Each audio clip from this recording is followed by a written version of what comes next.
दिव्य भगवान की विशेष कृपा से हमें संतों का ऐसा दर्शन प्राप्त हुआ। और कितना सौभाग्य है कि देखिए, हम इस तरफ जाएं तो हमें संत पकड़ लेंगे, हम इस तरफ जाएं तो हम संत पकड़ लेंगे। संतों के बीच में बैठने का परम लाभ प्राप्त है। भगवान की कृपा नहीं, विशेष कृपा है। संत बड़े परमार्थी वेश धरे अवधूत, और राम नाम का गोला छोड़े भाग जाए यमदूत। आग लगी आकाश में बरस रहे अंगार, संत न होते जगत में तो जल जाता संसार। जरा विचार करिए कि ऐसी हमारी दीदी माँ और ऐसे महान संत यदि हम समाज में हमारे देश में, और हम जैसे पतितों को ऐसे संत ना मिलते तो हम कैसे जानते कि ये कौन है।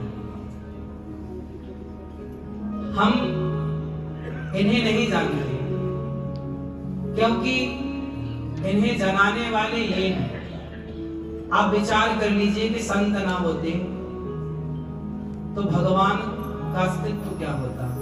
भगवान तो भगवान है, लेकिन कौन उन्हें जानता। इसलिए भगवान से बड़ी महिमा संतों की, भगवान से बड़ी महिमा भगवान के भक्तों की है। इसलिए तो कहते हैं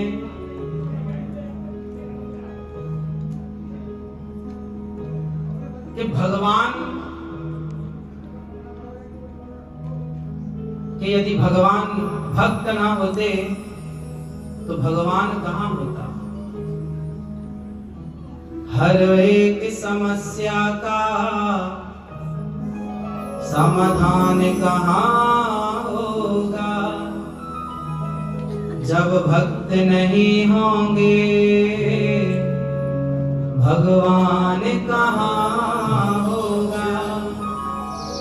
भगवान जो ऐश्वर्यस्य समग्रस्य धर्मस्य यशसा श्री ज्ञान वैराग्य और चैव षड्नाम भक्तिर्न, भगवान किसे कहते हैं। जो बिना पांव के बिनु पग चलहि सुनहि बिनु काना, कर बिनु कर्म करहि विधि नाना। जो बिना पांव के चलते हो, बिना आंख के देखते हो। अब बताइए, जब द्रौपदी की साड़ी खींच रही थी उस समय सब बैठे थे, पर जब द्रौपदी सबको बुला रही थी तो द्वारिकाधीश द्वारिका में रुक्मणी माँ बोली कि प्रभु चलिए, प्रसादी का टाइम हो गया, थोड़ा प्रसाद पा लीजिए। भगवान बोले आज भूख नहीं है। माँ बोली आप तो रोज खाते थे और यही समय था, आपने सुबह से आज कुछ खाया भी तो नहीं है, थोड़ा सा पा लीजिए। भगवान बोले मैं आज नहीं खा सकता, मुझे भूख नहीं है। प्रभु आप उदास हैं, आपकी आंखों में आंसू हैं, क्या हुआ आज आपको। भगवान बोले मैं क्या बताऊं, आज मेरी बहन संकट में। कौन सी बहन? द्रौपदी। तो बहन संकट में और आप द्वारिका में हैं, आप जाते क्यों नहीं बचाने के लिए। भगवान बोले कि मैं जाना तो चाहता हूँ, पर मेरी बहन ने अभी मुझे बुलाया नहीं। मैं तो बैठा हूँ तैयार कि कब बुलाए कब मैं जाऊं। वहां तो भगवान तैयार बैठे हैं, एक पांव से खड़े हैं।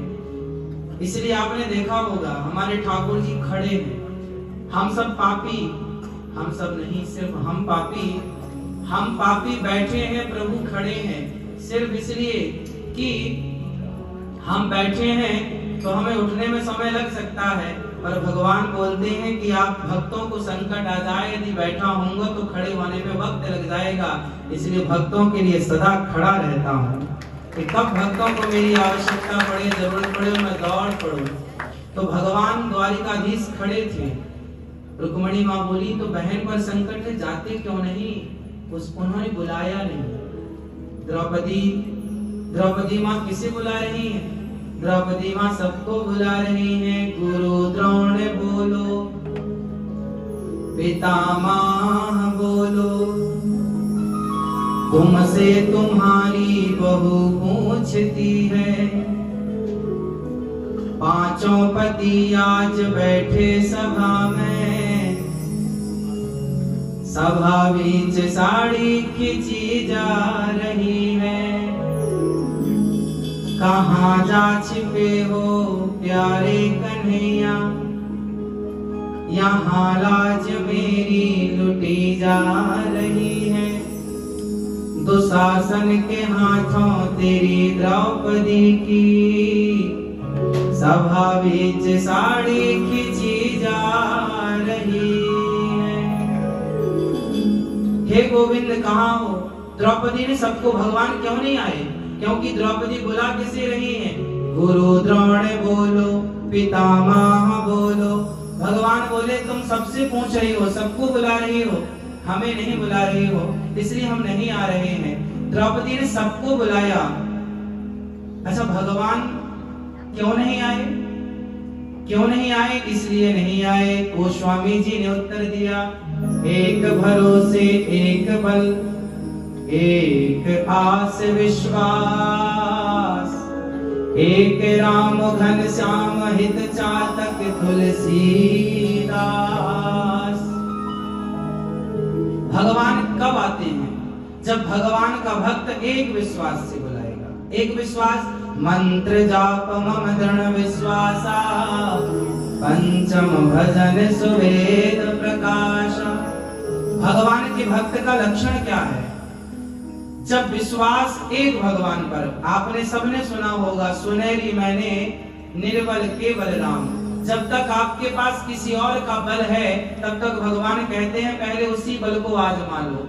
जब कोई बल काम ना आए तब भगवान दौड़ते हैं। जब द्रौपदी का कोई बल काम नहीं आया, न पितामह का बल, न पति का बल, न संसार का बल, जब दोनों हाथ उठाकर द्रौपदी ने कहा गोविंद, अब गोविंद, अब तो आपका ही सहारा, गोविंद सहारा तेरा है, गोपाल सहारा तेरा है। जब गोविंद को बुलाया तो गोविंद में विंद नहीं निकला, गोविंद का केवल गो उच्चारण हुआ। आधा नाम सुनते ही द्वारिकाधीश द्वारिका से दौड़ पड़े। द्रौपदी ने पुकारा हस्तिनापुर। हस्तिनापुर मतलब वर्तमान का मेरठ, और मेरठ आज का, और आज की द्वारिका, मेरठ से द्वारिका की दूरी आप नापेंगे लगभग 1000 किलोमीटर तो होनी चाहिए। अब सोचिए कि पांव वाला और कान वाला होता तो कितना दूर का सुनता, लेकिन भगवान वहां सुन गए, क्योंकि बिनु पग चलहि सुनहि बिनु काना। दुनिया के लोग, हम लोग कान से सुनते हैं, हम पांव से चलते हैं, पर भगवान बिना कान के सुनते हैं और बिना पांव के चलते हैं। भक्त के लिए सब कुछ तैयार है करने के लिए। बस भक्त का धर्म है कि एक बार एक विश्वास के साथ, केवल एक विश्वास, और कोई सहारा नहीं, केवल भगवान के आश्रित। इसलिए भक्त किसी के आश्रित ना रहकर भगवान के आश्रित रहता है, और ये भगवान के आश्रित रहने की प्रेरणा हमें ऐसे महान संतों से प्राप्त होती है। इसलिए ऐसे महान विभूतियों के चरणों में दास अनिरुद्ध का बारंबार प्रणाम है। पूज्य महाराज जी, अभी पूज्य महाराज जी ने कहा कि हमें भाई प्राप्त हो गया, ये तो हमारा परम सौभाग्य है। ना जाने किस जन्म के पुण्य है, कैसे संतों ने अपना लिया है हमें, संतों ने स्वीकार कर लिया है हमें, आपके हम ऋणी हो गए।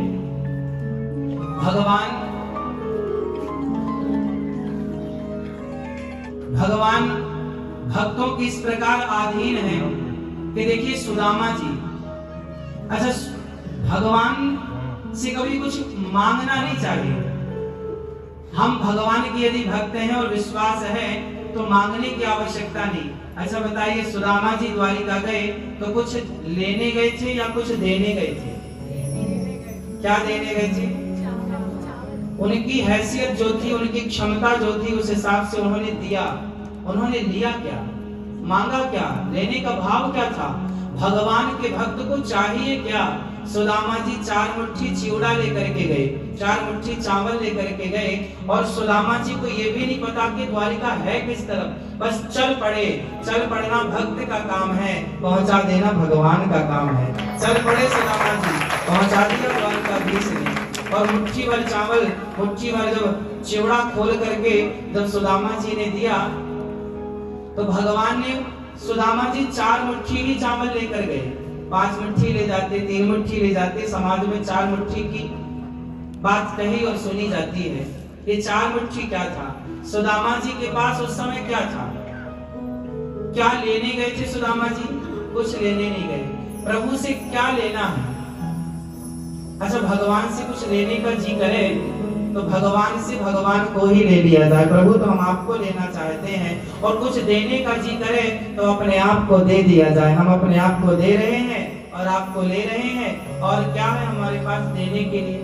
अच्छा देखिए, आपने देखा होगा जब सुदामा जी भगवान की आसन पर बैठे तो भगवान ने देख सुदामा की दीन दशा, करुणा करके करुणा निधि रोए, पानी परात को हाथ छुओ नहीं, नैनन के जल से पग धोए। अच्छा ये बताइए, सुदामा के चरणों को जब द्वारिकाधीश धुल रहे थे तो भगवान रो रहे थे और उनकी आंखों से जल सुदामा के चरणों में गिर रहा था, तो क्या सुदामा नहीं रो रहे होंगे?